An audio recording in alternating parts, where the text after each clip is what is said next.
اعوذ باللہ من الشیطان الرجیم بسم اللہ الرحمن الرحیم اللہم صلی علی سیدنا و مولانا محمد وبارک وسلم وصلی علیہ۔ جامعہ فریدیہ ساہیوال کے پلیٹ فارم سے فریدیہ آن لائن کورسز کے حوالہ سے میں آپ کی خدمت میں حاضر ہوں، جس میں سے سب سے پہلا ہمارا یہ کورس جو تفسیر القرآن کا کورس ہے، اور اس میں بھی تفسیر کی ایک خاص شاخ خلاصۃ القرآن، قرآن مجید کی 10 منتخب صورتوں کا خلاصہ آسان فہم انداز کے اندر میں آپ کی خدمت میں پیش کروں گا۔ میں محمد اطہر فرید ثانی، مدرس Jamia Faridia Sahiwal, M Phil international Islamic university Islamabad, آپ سے یہ درخواست ہوگی کہ آپ کاغذ قلم اپنے ساتھ رکھیں اور کوئی سوالات ہوں تو وہ اپنے سیشن کے آخر میں پوچھ سکتے ہیں۔ سب سے پہلے جس صورت کو آج کے لیکچر میں درس میں بیان کیا جائے گا وہ صورت الفاتحہ ہے، یعنی قرآن مجید کی وہ پہلی صورت۔ جب ہم قرآن مقدس کو کھولتے ہیں تو سب سے پہلے صورت الفاتحہ موجود ہے۔ صورت الفاتحہ کے اندر کتنے مضامین ہیں، کیا کیا بحث ابحاث اللہ جل جلالہ نے ہم سے فرمائیں، اور کیا اللہ رب العزت ہمیں احکامات دیتا ہے، اور اس کے اندر کیا پیغام موجود ہے، اس تمام خلاصہ کے ساتھ میں آپ کی خدمت میں حاضر ہوں۔ سب سے پہلے صورت الفاتحہ، اس کا تعارف میں آپ کی خدمت میں پیش کرتا ہوں۔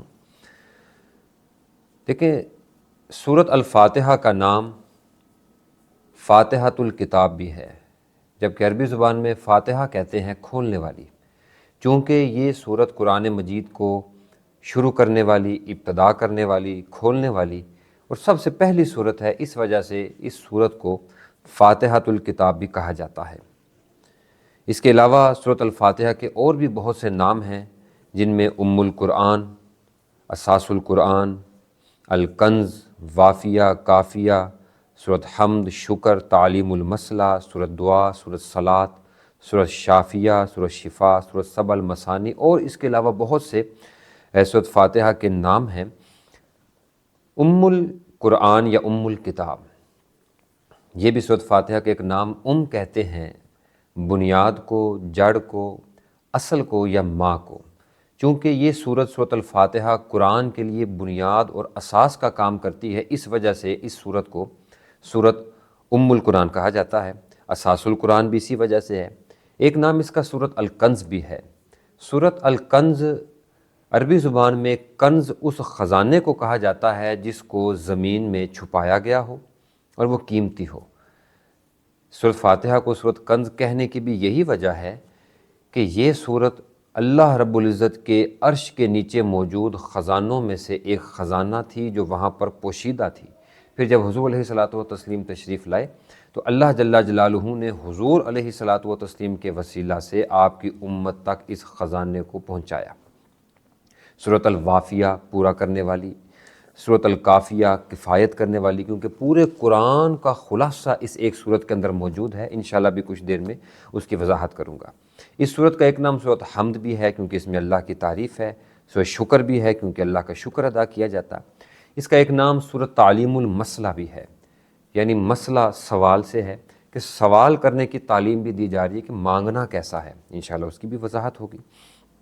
اس کا ایک نام صورت دعا، صورت الصلاۃ بھی ہے، کیونکہ اس صورت کو بار بار نماز کے اندر تلاوت کیا جاتا ہے۔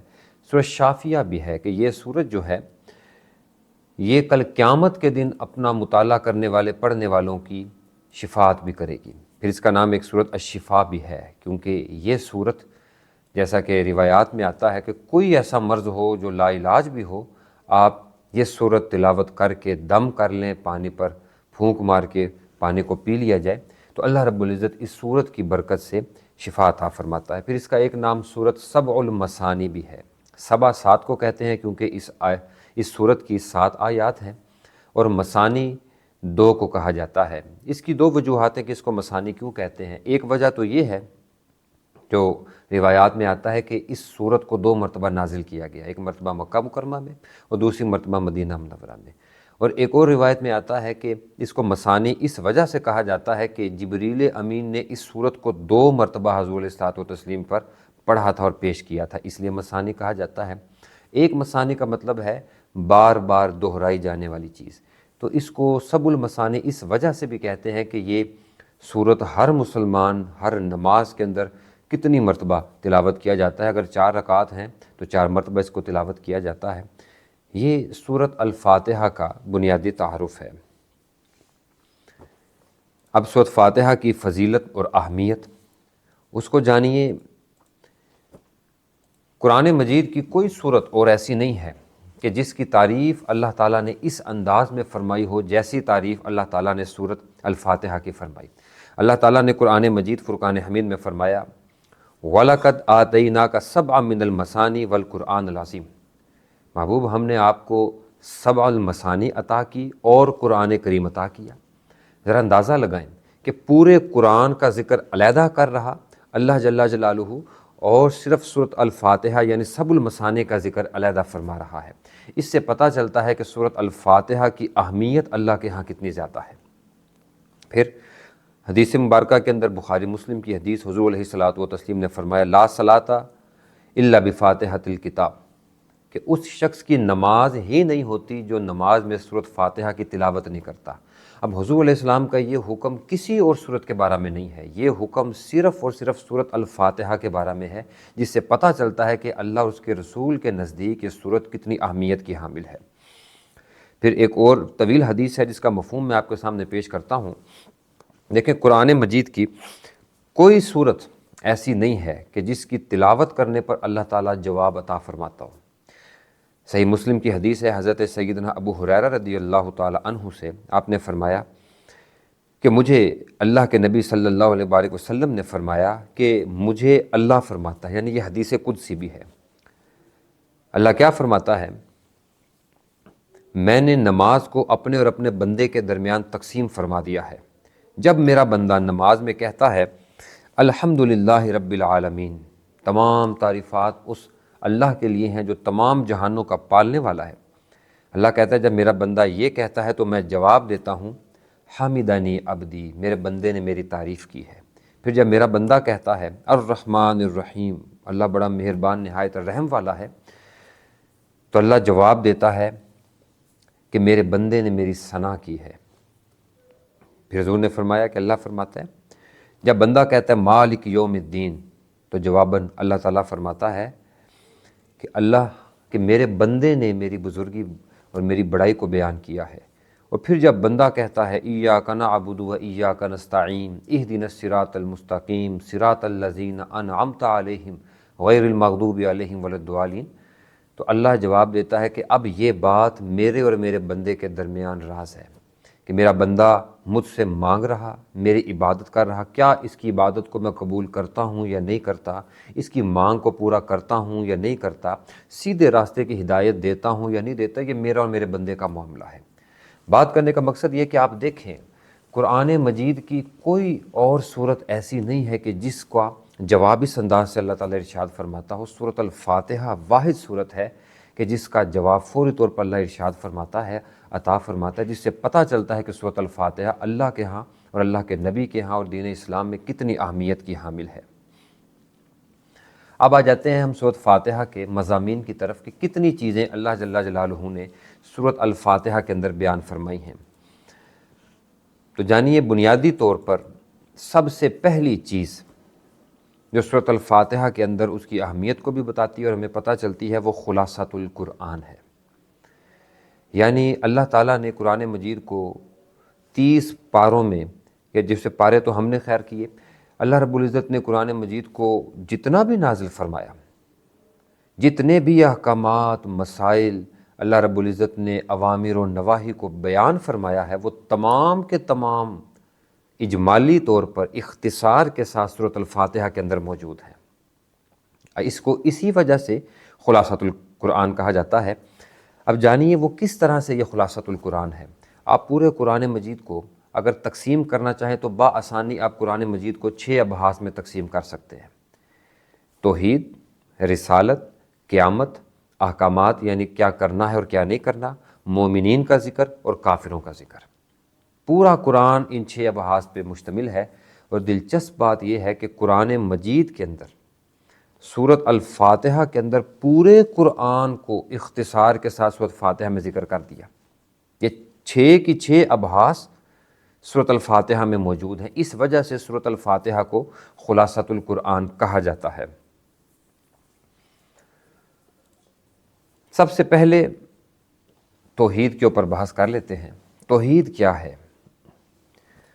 توحید اللہ کی وحدانیت کا نام ہے، اللہ کو خدا ماننا، اللہ جل جلالہ کو ایک واحد یکتا وحدہ لا شریک ماننا، یہ توحید ہے۔ ہم دین اسلام میں داخل ہونے کے لیے لا الہ الا اللہ جب یہ کلمہ پڑھتے ہیں تو بندہ توحید کو ماننے والا بن جاتا ہے۔ اور یہاں پر اس توحید کی اور اس کلمہ کی طاقت اور پاور کا اندازہ بھی ہم یوں لگا سکتے ہیں کہ حضور علیہ الصلوۃ والتسلیم نے فرمایا من قال لا الہ الا اللہ دخل الجنہ، جس نے یہ کلمہ توحید ایک مرتبہ ادا کر دیا، لا الہ الا اللہ دخل الجنہ، اس پر جنت واجب کر دی جاتی ہے۔ تو توحید ہمارے بنیادی عقائد میں شامل توحید، اور اگر آپ توحید کی وضاحت جاننا چاہتے ہیں تو انشاءاللہ تعالیٰ وہ 7ویں ہمارا جو درس ہوگا سورۃ الاخلاص، اس کے اندر اس کی سیر حاصل گفتگو ہو جائے گی۔ قل هو اللہ احد اللہ الصمد لم یلد ولم یولد ولم یکن لہ کفوا احد، کہ کس طرح سے توحید کا حقیقی مفہوم کیا ہے وہ اللہ تعالیٰ نے سورۃ الاخلاص کے اندر بیان فرمایا۔ جب وہ وقت آئے گا انشاءاللہ اس کے اوپر بھی میں کچھ عرض کر دوں گا۔ توحید اسلام کا بنیادی عقیدہ، اور اس کا جو متضاد آتا ہے وہ شرک آتا ہے۔ ظاہر ہے کسی بھی چیز کو یعرف الاشیاء بازدادہ، کہ چیزیں اپنی ازداد کے ساتھ ضد کے ساتھ پہچانی جاتی ہیں، تو توحید کو سمجھنا ہے تو اس کی ضد شرک کو سمجھنا ہوگا۔ اب یہ شرک کیا ہے؟ شرک کی سادہ سے الفاظ میں جو تعریف کی جاتی ہے، اللہ کی ذات اور صفات میں کسی دوسرے کو اللہ جیسا مان لینا شرک بن جاتا ہے۔ ذات میں شرک یہ ہے کہ آپ کہیں کہ 2 خدا، معاذ اللہ 3 خدا ہیں، یہ بھی خدا، جیسے ہندو کرتے ہیں یا یونانی دیوی دیوتاؤں کا تصور ہوا کرتا۔ اپولو کو بادشاہ اپنا خدا مانا کرتے، سورج کی دیوی علیحدہ ہے، چاند کی دیوی علیحدہ ہے۔ تو اس ساری بات کرنے کا مقصد یہ ہے کہ توحید کا متضاد شرک ہے، اور شرک اللہ جل جلالہ کی ذات اور صفات میں اس کا ہمسر اور برابر کسی کو قرار دینا، یہ شرک ہوتا ہے۔ اور صفات کا شرک کیا ہے؟ کہ کوئی یہ کہے کہ جس طرح سے اللہ رزق دیتا ہے فلانا بھی رزق دے سکتا ہے، اللہ شفا دیتا ہے فلانا بندہ فلانی چیز وہ بھی شفا دے سکتی ہے، تو یہ شرک بن جایا کرتا ہے۔ توحید پر عمل تبھی ہوگا جب شرک سے بچا جائے گا، اور اللہ کی ذات و صفات میں کسی کو اللہ کے برابر قرار نہ دیا جائے۔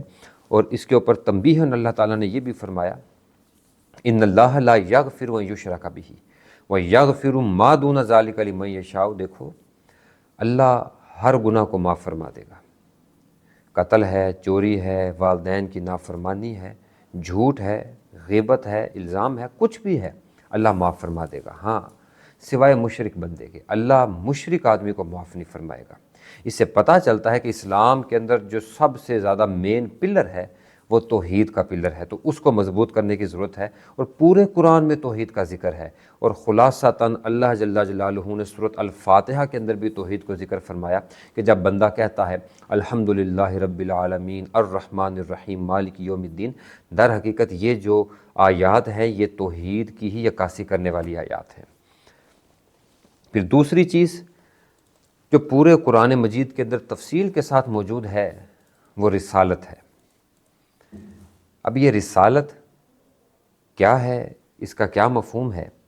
رسالت یہ ہے کہ اللہ رب العزت کے کچھ مخصوص بندوں کو اللہ کا نمائندہ اور پیغمبر ماننا، اور ان کی رسالت کی تصدیق کر دینا، ان کی نبوت کا اقرار کر لینا، یہ رسالت کہلاتا ہے۔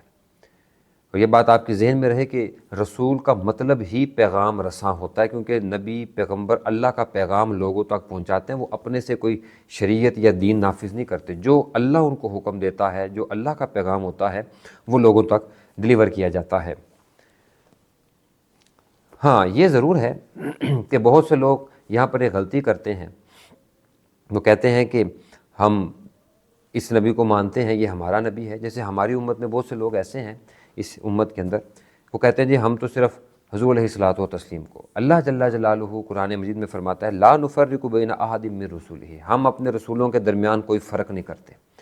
جس طرح سے حضور علیہ الصلاۃ والتسلیم کی نبوت کا اقرار کرنا، تسلیم کرنا ہم پر واجب ہے، باقی تمام نبیوں کی نبوت کو ماننا، اقرار کرنا اور تسلیم کرنا یہ بھی ہم پر واجب ہے۔ کوئی بھی مسلمان اس وقت تک مسلمان نہیں ہو سکتا جب تک آدم علیہ السلام کو اللہ کا نبی اور پیغمبر نہیں مانتا۔ کوئی بھی مسلمان اس وقت تک مسلمان نہیں ہو سکتا جب تک حضرت عیسیٰ علیہ السلام کو اللہ کا نبی اور پیغمبر نہیں مانتا۔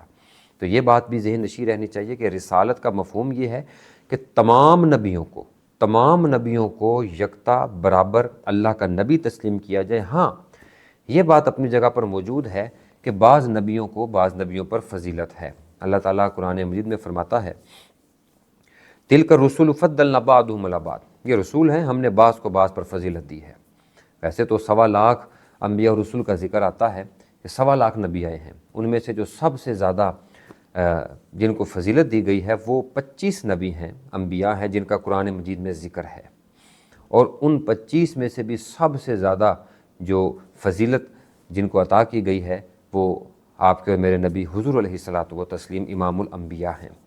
تو رسالت پر ایمان لانا یہ ہم سب کی مبادیات میں ایمان کی اصل میں شامل، اور پورے قرآن میں رسولوں کا ذکر ہے۔ اور دلچسپ بات یہ ہے کہ اللہ تعالیٰ نے جو تفصیل پورے قرآن میں بیان فرمائی رسالت کے حوالہ سے، اس کو بالکل اختصار کے ساتھ اجمالاً اللہ جل جلالہ نے سورۃ الفاتحہ کے اندر بھی ذکر فرما دیا۔ یہ بھی سورۃ الفاتحہ کی اہمیت کی ایک وجہ ہے کہ جب ہم سورۃ فاتحہ کو پڑھتے ہیں اور ہم کہتے ہیں اہدنا الصراط المستقیم صراط الذین انعمت علیہم، تو در حقیقت یہ جو آیت ہے، یہ آیات ہے، یہ رسالت کے اوپر بھی اشارہ کرتی ہے، کیونکہ اللہ رب العزت نے اپنے رسولوں کو سیدھے راستے پر چلایا اور اللہ رب العزت نے ان کو انعام یافتہ بنایا۔ وہ بات کا اختلاف ہے رسالت کے حوالہ سے کہ نبی معصوم من الخطا ہیں یا نہیں ہیں، نبی کو علم غیب ہوتا ہے یا نہیں ہوتا، وہ بات کی بات ہے، لیکن جو بنیادی عقیدہ ہے وہ یہ ہے کہ تمام انبیاء اور رسول کو اللہ کا نبی تسلیم کیا جائے اور ان کی رسالت کا اقرار کیا جائے۔ تیسری چیز جو ہمیں قرآن مجید کے اندر تفصیل کے ساتھ ملتی ہے وہ قیامت کا ذکر ہے۔ بلکہ میں تو کہتا ہوں کہ جتنی اہمیت توحید اور رسالت کو ہے شریعت کے اندر، اتنی ہی اہمیت قیامت کے عقیدے کو بھی ہے۔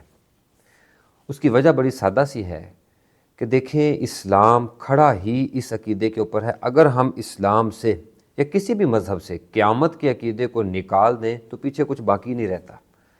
میں کسی اور کی مثال کیا دوں، میں اپنی مثال پیش کرتا ہوں کہ اگر قیامت کا خوف نہ ہوتا تو شاید میں کتنے بندوں کو قتل کر چکا ہوتا، کتنی مرتبہ معاذ اللہ شراب نوشی ہو چکی ہوتی، ہم لوگ کتنے ہی بندے غصے کے وقت کیا کچھ کر چکے ہوتے، کتنے ہی بندے گناہوں میں پڑ چکے ہوتے، لیکن کیوں بچتے ہیں؟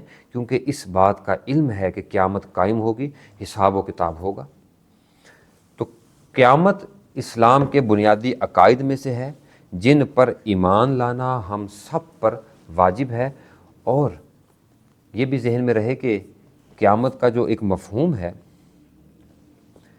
وہ صرف یہ نہیں ہے کہ قیامت قائم ہوگی، نہیں، بلکہ جتنی بھی قیامت اور اس کے بعد کے معاملات ہیں ان سب پر بھی ایمان لانا ہمارے ایمان کا حصہ ہے۔ یعنی جنت کو تسلیم کرنا، جہنم کو ماننا، اس کے علاوہ میزان کو تسلیم کرنا کہ میزان ہوگا، اعمال کو تولا جائے گا، پل صراط کو ماننا، اور جتنے بھی معاملات ہیں احادیث میں ملتے ہیں ان سب کو تسلیم کرنا، یہ قیامت پر ایمان لانا ہے، اور یہ بھی ہمارے بنیادی عقائد میں سے ایک عقیدہ ہے۔ اور دلچسپ بات یہ ہے کہ سورۃ الفاتحہ کے اندر بالکل اختصار کے ساتھ یہ عقیدہ بھی موجود ہے۔ جب ہم کہتے ہیں مالک یوم الدین، اے اللہ تو قیامت کے دن کا مالک ہے، تو جو بات بار بار بڑی بڑی صورتوں کے اندر قیامت کے احوال کو بیان کی گئی، اختصار کے ساتھ وہی چیز سورۃ الفاتحہ کے اندر بھی موجود ہے۔ اگلی چیز جو کہ پورے قرآن مجید کے اندر بڑی کثرت کے ساتھ موجود ہے وہ احکامات الہیہ ہیں۔ احکامات کیا ہوتے ہیں؟ بہت سے احکامات اللہ کے ایسے ہیں کہ ہم نے ان کو ادا کرنا ہے۔ یعنی اللہ نے ہمیں نماز کا حکم دیا، روزہ، حج، زکوٰۃ، یہ اوامر میں سے ہیں جن کا حکم ہمیں دیا گیا ہے، یہ بھی حکم ہے۔ اس کے علاوہ بہت سے ایسے کام ہیں جن سے اللہ تعالیٰ نے ہمیں منع فرمایا، شراب نہیں پینی، قتل نہیں کرنا، زنا نہیں کرنا، والدین کی نافرمانی نہیں کرنی، ملاوٹ نہیں کرنی، یہ تمام کے تمام نواہی ہیں کہ ان کاموں سے اللہ تعالیٰ نے ہمیں روکا۔ پورا قرآن و شریعت احکامات کے اوپر کھڑی ہے کیا کرنا ہے اور کیا نہیں کرنا۔ اور دلچسپ بات یہ ہے سورۃ الفاتحہ کی کیا ہی فضیلت ہے۔ آپ دیکھیں کہ احکامات سورۃ الفاتحہ کے اندر بھی اختصار کے ساتھ اللہ جل جلالہ نے بیان فرما دیے کہ جب بندہ تلاوت کرتا ہے ایاک نعبد و ایاک نستعین، اے اللہ ہم تیری ہی عبادت کرتے ہیں، تجھ ہی سے مدد چاہتے ہیں، تو یہ بھی حقیقت میں اللہ کے اس حکم کی طرف ہی نشاندہی کر رہا، یہ آیت کر رہی ہے کہ کس طرح سے اللہ رب العزت نے پورے قرآن کے اندر تفصیل کے ساتھ اور سورۃ الفاتحہ کے اندر بالکل اختصار اور اجمال کے ساتھ اس بات کو بیان فرمایا ہے۔ اگلی بات جو پورے قرآن کے اندر بڑی وضاحت کے ساتھ اللہ تعالیٰ نے بیان فرمائی وہ مومنین کا ذکر ہے۔ آپ دیکھیں پہلے مومن حضرت آدم علیہ السلام، ان کے بعد مختلف انبیاء آتے رہے، یہ سب مومنین تھے، اور پھر ان کے اصحاب اور ان کی امتیں، مومنین کا ذکر کثرت کے ساتھ موجود ہے، حتیٰ کہ کئی اصحاب کا ذکر بھی قرآن مجید کے اندر موجود ہے۔ تو مومنین کا ذکر اچھی خاصی تعداد کے اندر قرآن مجید میں اللہ تعالیٰ نے ذکر فرمایا۔ اور سورۃ الفاتحہ کو خلاصۃ القرآن کہنے کی ایک وجہ یہ بھی ہے کہ سورۃ الفاتحہ کے اندر مومنین کا ذکر بھی موجود ہے کہ جب ہم پڑھتے ہیں اہدنا الصراط المستقیم صراط الذین انعمت علیہم، اے اللہ تو ہمیں سیدھے راستے کی ہدایت دے، ان لوگوں کا راستہ جن پر تو نے انعام فرمایا۔ اب آپ دیکھیں کہ انعام یافتہ لوگ کون ہیں؟ وہی تو لوگ ہیں کہ جو مومنین ہیں، کیونکہ غیر مومن تو انعام یافتہ ہو ہی نہیں سکتا۔ یہاں پر ایک چھوٹی سی وضاحت کرنا بڑا ضروری ہے۔ مومن کسے کہتے ہیں؟ مومن ہر اس شخص کو کہتے ہیں جو ایماندار ہو، جس کے دل میں ایمان ہو۔ ایمان کسے کہتے ہیں؟ صحیح مسلم کی ایک حدیث جبریل پڑھنے والی حدیث ہے۔ حضرت جبریل امین انسانی شکل میں حضور علیہ الصلاۃ والتسلیم کی بارگاہ میں حاضر ہوئے، بہت سارے سوالات کیے۔ ان میں سے ایک سوال جبریل امین کا یہ بھی تھا، مل ایمان یا رسول اللہ، اے اللہ کے نبی ایمان کیا ہے؟ ایمان کسے کہتے ہیں؟ تو آقا علیہ الصلاۃ والتسلیم نے جو جواب ارشاد فرمایا، ان تؤمن باللہ و ملائکتہ و کتبہ و رسلہ و قدر خیرہ و شرہ والبعث بعد الموت۔ ایمان یہ ہے کہ تم اللہ پر ایمان لاؤ، اس کے فرشتوں پر، اس کی کتابوں پر، اس کے رسول پر، تم مرنے کے بعد اٹھائے جانے پر ایمان لاؤ، اور خیر و شر کی تقدیر پر ایمان لاؤ۔ جب یہ ایمان کی تعریف ہے تو ہر وہ بندہ جو ان چیزوں پر یقین رکھنے والا ہے وہ درجہ مومن پر فائز ہو جاتا ہے، وہ مومن بن جاتا ہے۔ تو مومنین کا یہ خاصہ ہوتا ہے کہ وہ ان چیزوں کو تسلیم کرنے والے، اور سورۃ الفاتحہ کا حسن اور جمال یہ ہے کہ جن مومنین کا ذکر تفصیل کے ساتھ پورے قرآن میں موجود ہے، سورۃ الفاتحہ کے اندر بالکل اختصار اور اجمال کے ساتھ یہ ذکر موجود ہے۔ اگلا مضمون جس کو آپ قرآن مجید میں جس کو تقسیم کر سکتے ہیں وہ کافروں کا ذکر بھی ہے۔ پورے قرآن کے اندر آپ دیکھیں سب سے پہلا کافر جو سامنے آیا وہ ابلیس تھا، وہ شیطان تھا، کان من الجن، جو کہ جن تھا۔ اس کے بعد آپ دیکھیں کن کن لوگوں نے کفر کیا، اللہ نے کن کن کافروں کا ذکر کیا۔ قابیل کا ذکر کیا کہ اس نے اپنے بھائی حابیل کو قتل کر دیا، لالچ میں آ گیا۔ اور اس کے بعد بہت سارے منافقین کا ذکر بھی ہے، سورۃ المنافقون باقاعدہ ایک سورت اس کے اوپر نازل کی گئی۔ تو قرآن مجید کے اندر بڑی تفصیل کے ساتھ کفار کا ذکر ہے، منافقین کا۔ اور سورۃ الفاتحہ کا حسن اور خوبصورتی یہ ہے کہ کفار کا ذکر سورۃ الفاتحہ میں بھی اللہ تعالیٰ نے ارشاد فرمایا ہے، غیر المغضوب علیہم ولا الضالین، اے اللہ ہمیں سیدھا راستہ دے، ان لوگوں کا راستہ جن پر تو نے انعام کیا، یا اللہ ان لوگوں کا راستہ، ان لوگوں کے راستے پہ ہمیں نہ چلانا جن پر تو نے غضب کیا، جو مغضوب ہوئے اور گمراہ ہو گئے۔ اب آپ اس ساری گفتگو کو سننے کے بعد جس نتیجے پر پہنچتے ہیں وہ یہ ہے کہ قرآن مجید میں موجود سورۃ الفاتحہ کو اتنی اہمیت اس وجہ سے بھی ہے کہ یہ پورے قرآن کا خلاصہ اپنے ضمن میں لیے ہوئے ہے، اور یہی وجہ ہے کہ اللہ اور اس کے نبی نے، شریعت اسلامیہ نے سورۃ الفاتحہ کو اتنی اہمیت دی ہے کہ کوئی شخص جب تک نماز میں سورۃ فاتحہ نہیں پڑھتا اس کی نماز ہی نہیں ہوتی۔ یہ باتیں کرنے کے بعد ایک بحث ایک مضمون سورۃ فاتحہ کے حوالہ سے وہ میں آپ کی خدمت میں پیش کر چکا سورۃ فاتحہ کا، اور وہ تھا کہ پورا قرآن اس کا خلاصہ سورۃ فاتحہ میں موجود ہے۔ اب دوسرا مضمون جو ہمیں سورۃ فاتحہ سے ملتا ہے وہ طریقۃ الدعا ہے، یعنی اللہ رب العزت جو کہ ہمارا خالق، مالک، رازق، ہمارا رب ہے، اس نے عطا تو اسی نے کرنا ہے، نوازنا تو اس نے ہے، لیکن وہ کتنا رؤوف الرحیم ہے کہ مانگنے کا طریقہ بھی وہ ہمیں عطا فرماتا ہے کہ میرے بندو تم نے مجھ سے مانگنا ہے تو کس انداز سے مانگنا ہے۔ آپ دیکھیں جب سورۃ فاتحہ کو تلاوت کیا جاتا ہے تو بڑا بہترین طریقہ اللہ تعالیٰ نے مانگنے کا سورۃ فاتحہ میں ہمیں عطا فرمایا، وہ یہ ہے کہ سب سے پہلے اللہ کی حمد و ثنا کی جائے، اللہ کی تعریف بیان کی جائے، اس کی کبریائی اور بڑائی کو بیان کیا جائے۔ جب نمازی کہتا ہے الحمدللہ رب العالمین الرحمن الرحیم مالک یوم الدین ایاک نعبد و ایاک نستعین، یہ ساری اللہ کی حمد و ثنا ہے، ساری اللہ کی تعریف ہے۔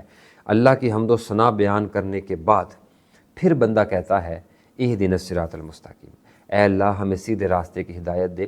تو یہی وہ طریقہ ہے اپنے رب کو راضی کرنے کا کہ مانگنے سے پہلے اللہ کی حمد و ثنا کی جائے، اللہ کی تعریف کی جائے۔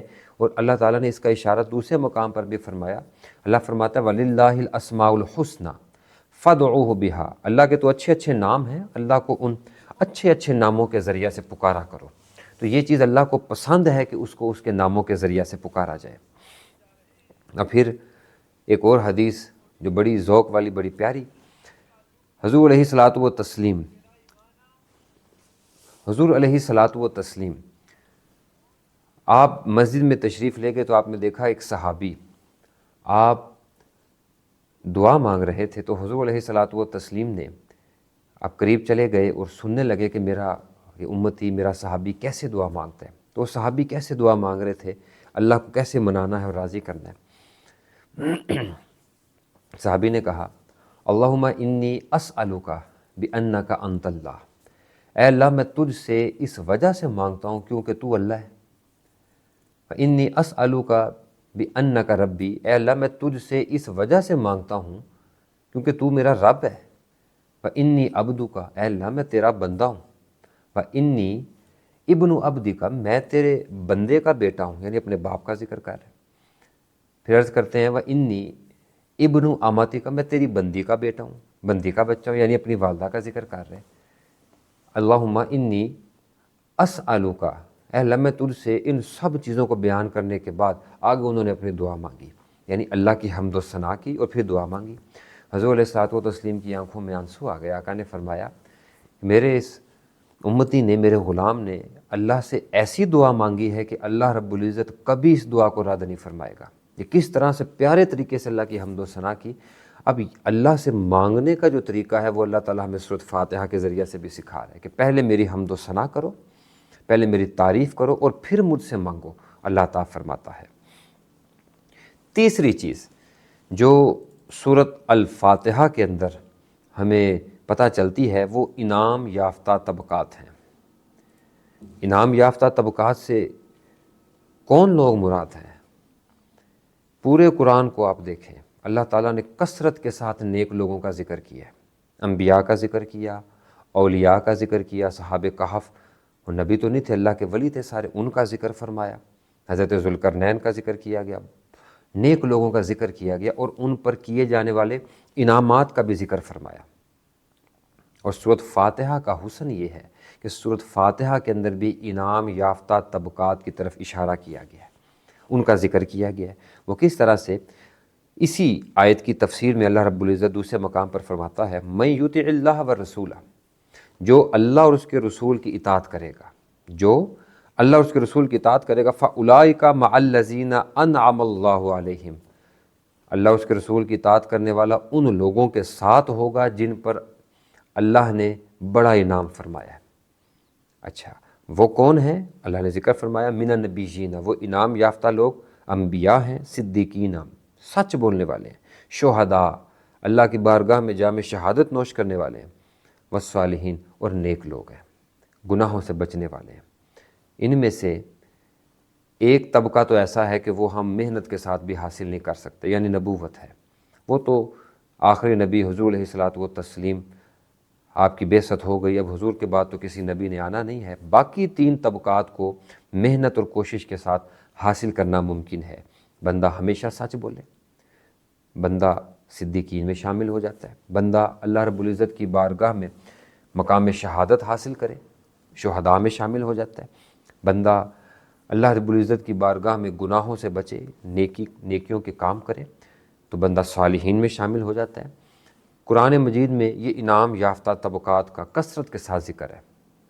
سورۃ الفاتحہ کا حسن یہ ہے کہ اس میں بھی انعام یافتہ طبقات کا بالکل سرسری سے انداز میں ذکر کیا گیا۔ اہدنا الصراط المستقیم، ہمیں سیدھے لوگوں کا سیدھا راستہ دکھا، صراط الذین انعمت علیہم، ان لوگوں کا راستہ جن پر تو نے انعام کیا۔ تو یہ سورۃ الفاتحہ کا ایک حسن ہے کہ کس طرح سے تفصیل کے ساتھ قرآن میں ذکر کیا گیا اور اجمال کے ساتھ، اختصار کے ساتھ اللہ تعالیٰ نے سورۃ فاتحہ میں اس کا ذکر فرمایا ہے۔ سب سے آخر میں جو سورۃ فاتحہ کا مضمون ہمارے سامنے آتا ہے وہ گمراہ طبقات ہیں۔ اب جہاں پر حق ہوگا وہاں پر باطل بھی ہوگا، جہاں پر نیکی ہے وہاں پر بدی بھی ہے، جہاں پر انعام یافتہ لوگ ہیں وہاں پر گمراہ لوگ بھی ہیں، جہاں پر ہدایت یافتہ لوگ ہیں وہاں پر گمراہ لوگ بھی ہیں۔ تو اللہ نے پورے قرآن کے اندر گمراہ لوگوں کا بھی ذکر فرمایا، جن میں سب سے پہلا جو ذکر ملتا ہے وہ تو ابلیس کا ہی ہے، جس نے آدم علیہ السلام کو سجدہ کرنے سے انکار کیا۔ اور پھر اس کے بعد آپ دیکھیں آدم علیہ السلام کا اپنا بیٹا قابیل، جس نے وہ گمراہ ہو گیا، نوح علیہ السلام کا اپنا بیٹا جس نے اپنے والد پر ایمان وہ نہیں لایا اور وہ غرقاب کر دیا گیا، اس کو ڈبا دیا گیا سیلاب کے اندر۔ تو اللہ تعالیٰ نے کثرت کے ساتھ نمرود کا ذکر بھی ہے، فرعون کا ذکر بھی ہے، اور مختلف جو منافقین ہیں ان کا ذکر بھی ہے۔ اللہ نے کثرت کے ساتھ گمراہ طبقات کا ذکر کیا، ان کی خصائل کو، خصوصیات کو، ان کی عادات کو بیان فرمایا۔ اور یہ خوبصورتی سورۃ الفاتحہ کی ہے کہ کس طرح سے اللہ جل جلالہ نے سورۃ الفاتحہ کے اندر بھی گمراہ لوگوں اور طبقات کا ذکر فرمایا۔ بالکل آخر کے اندر جب ہم تلاوت کرتے ہیں اہدنا الصراط المستقیم صراط الذین انعمت علیہم، یہاں سے غیر المغضوب علیہم ولا الضالین، گمراہ لوگوں کا ذکر بھی آ گیا کہ یا اللہ ہمیں سیدھے راستے پر چلنے والے لوگوں کا راستہ اس پر چلا، ہمیں ان لوگوں کا راستہ یا ان کے راستے پر ہمیں نہ چلا جن پر غضب کیا گیا اور جو گمراہ ہو گئے۔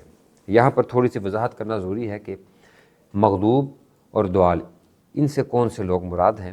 تو جانیں کہ یہاں پر جو مفسرین کا اجماع ہے وہ کہتے ہیں کہ مغضوب لوگوں سے مراد وہ ہیں جو یہودی ہیں، یعنی جن پر غضب کیا گیا تھا۔ یہودی گناہ گار تھے، اللہ نے ان پہ کرم بھی بڑا کیا، لیکن جب ان پر غضب کیا تو پھر ان کی شکلوں کو بھی مسخ کیا، ان کو بندروں اور خنزیروں میں بدل دیا گیا۔ ان پر اتنا غضب ہوا کہ ان کو حکم یہ دیا گیا کہ رات کی تاریکی میں تم ایک دوسرے کو قتل کرو، کیونکہ تم نے بچھڑے کی پوجا کی ہے، اور 70,000 بندہ وہاں پر قتل کر دیا گیا۔ اس طرح سے ان کے اوپر غضب کیا گیا۔